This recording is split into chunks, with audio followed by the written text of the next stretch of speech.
Today we're going to talk about the best practices that you can have when trying to lose weight and maintain better health.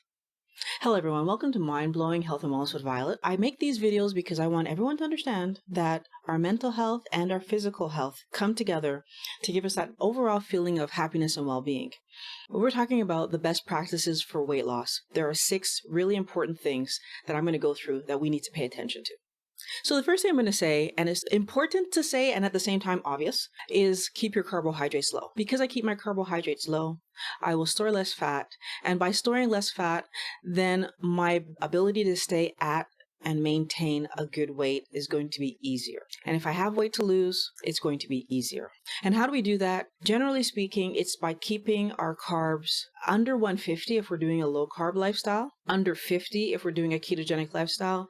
And if we really want to be in the fat burning mode and we really want to make sure that we're actually in a ketogenic state, then under 20 guarantees that almost every person is going to be in a ketogenic state under 20 grams of carbs per day. However, there are those few people who are outliers who need to pay attention to themselves, because you might be one of those ones who needs to be even under, well under 20, maybe even close to 0. Every person's different. The second best practice when it comes to weight loss, weight maintenance, is pay attention to what you are drinking. And there's multiple layers to this. So I'm going to start with the obvious. Soda and juice are going to help you to gain weight. Any sweet drink is going to help you to gain weight. Okay, that's obvious. But here's the second part of this. Diet drinks can still push us to gain weight. And there's a reason for that. You see, a diet drink still tastes sweet. Because the drink tastes sweet, it tells our brain that sugar is coming. Unfortunately, especially for those of us who are new to the ketogenic way of life, so we've just recently taken sugar out of our lives, our body still expects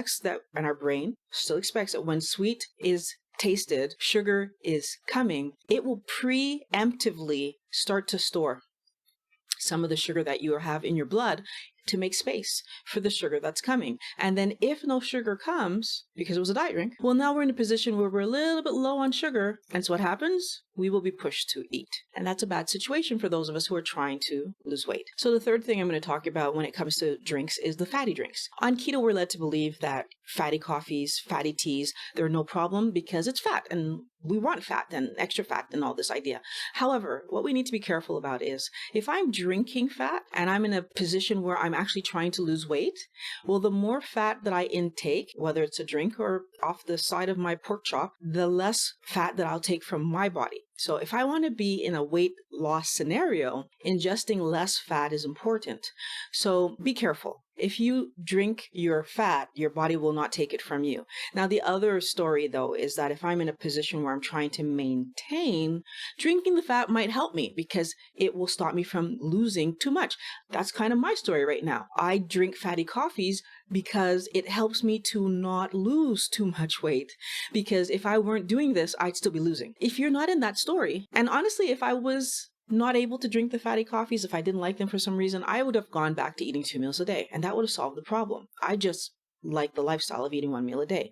But it's important for us to recognize that when you drink fatty coffee, your body then doesn't take fat from you, which is how I'm able to stay stable. The third best practice that you should be paying attention to is planning your meals. The reason that I want you to plan your meals is multiple. At the very beginning of this process, planning your meals puts you in the position where you can now know in advance what you're going to eat. You can now know in advance that your carbs are going to be under the number because I've planned my meals, so I know how many carbs I'm eating per day. I will know that I'm not going over 20, and therefore I can make sure that I stay in a ketogenic state. I can make sure that I don't overeat, and I can make sure that I lose weight or I'm on a losing path. Whereas, if I don't plan my meals, the chance that I grab a snack here, I grab a snack there, and then I'm not really sure how many carbs I've eaten is higher. Planning your meals also involves reading labels and making sure that I know what's in what I'm eating. The other important element that planning meals does for us is it allows us to have whatever level of variety in our life that we had before in our current lifestyle, making this sustainable. If I'm liking what I'm eating because I'm planning my meals well, I'm much more likely to keep eating this way well into the future. If I don't like what I'm eating, or if I'm not planning well enough to feel like I have enough enough variety, again, how much variety did I have before? I'm going to want to at least have that level of variety in my new way of eating. So I need to plan that. So if all I'm doing is eating bacon and eggs, bacon and eggs, bacon and eggs, steak, bacon and eggs, bacon and eggs, bacon and eggs, steak, then I might get bored of that. Especially if I was having more than 2 types of meals in my history. If I always had only 2 types of meals, I'll be fine. The fourth best practice that you need to drill into yourself is stop eating when satiated. We don't do this. Don't even try to pretend that we do, because we don't. We eat until we're full. We clear our plates. I know, I used to do it. It's a habit that we have. And it's unfortunate because it puts us in the position where we are overeating almost all the time. So the best way to do this is to pay attention while you're eating, put less on your plate. So just serving yourself a smaller serving size and being cognizant that I can always go get more if I'm hungry. And then by the time you finish that, checking with yourself, am I actually hungry? A lot of the times what we recognize is that we're not. And that if we would have put that large amount on the plate and we would have finished it, we would have been full. So this is so important because it not only sets up the weight loss that we're trying to do right now, because it allows us to stop eating when our body is okay and therefore allow ourselves to tap into the body fat that we're trying to tap into. But in the future, when we will be in maintenance, our ability to allow ourselves to eat what's reasonable, to eat what helps us to no longer be hungry and be okay with that. Knowing that if 2 hours, 3 hours, 5 hours, 7 hours from now, I'm hungry, I can just eat something else. Another place that this is really helpful is when we go out. A lot of the times we're sitting in front of food. So a lot of social gatherings, people, to be generous hosts, put out lots of platters of chips and vegetables, and there could be keto-friendly things in front of you that you could be eating, healthy vegetables, deviled eggs. There could be beautiful things that are well for you to eat, pepperoni, etc. But the problem is that we're so used to sitting and just mindlessly eating and not really verifying if we're hungry because it's part of the social practice that we're doing. And I feel like this is the other place that I'm trying to help you to pay attention to yourself, right? Because if I'm eating this just because I'm sitting in front of it and it's socially what everybody else is doing, is that towards my goals for me? Because if it's not, then let's not do it. The fifth practice that's really going to help you to improve your weight loss and then eventually maintain your weight loss gains is tracking your food. In the beginning, we don't know what we're eating. We're so used to just throwing stuff on our plate and eating it. We don't know how much an ounce is. We don't know how much 30 grams is. Weighing your foods and tracking what you eat helps us to really start to understand how much we're eating and how much 20 grams of carbs really is. When we know that, then we can make better choices. Before you can even plan your meals, you need to know how much of whatever it is that I'm preparing will I be eating, right? Because it also changes what you decide to make, right? Because in the beginning, you do want to be able to feel like you've eaten a meal that you're satisfied with. And so planning to have 10 grams of carbs coming from a salad will give me a lot more food than planning to have 10 grams of carbs coming from broccoli or Brussels sprouts. This was a much more dense vegetable. So if at the beginning, it might help me to have something that it takes longer to eat and is more volume, even though the grams of carbs is low. Eventually, when we get used to eating this way, we don't need